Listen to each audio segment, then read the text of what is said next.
Now that we have created the bosses, let us add clearance holes to this bosses.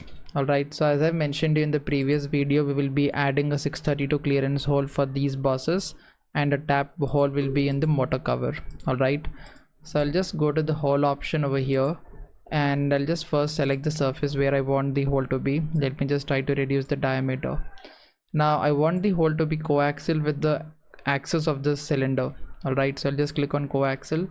I do not have any axis right now. I'll just go to the datum and select this axis option and select the hole and press OK and click apply. Now I have the hole coaxial with this cylinder's axis.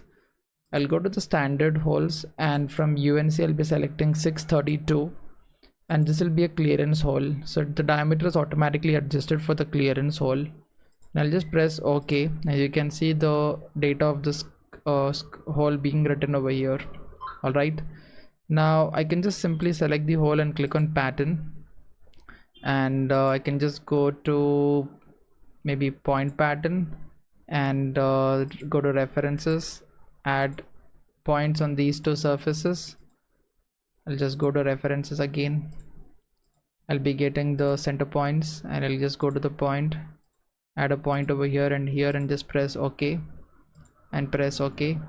I'll be getting the holes at the exact same location. Now I'll just turn on the assembly and get back the motor cover, change the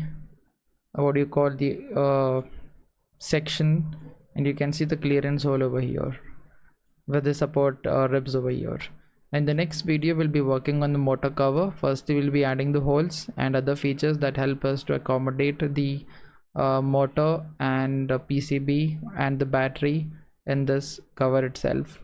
Alright, let us move to the next video.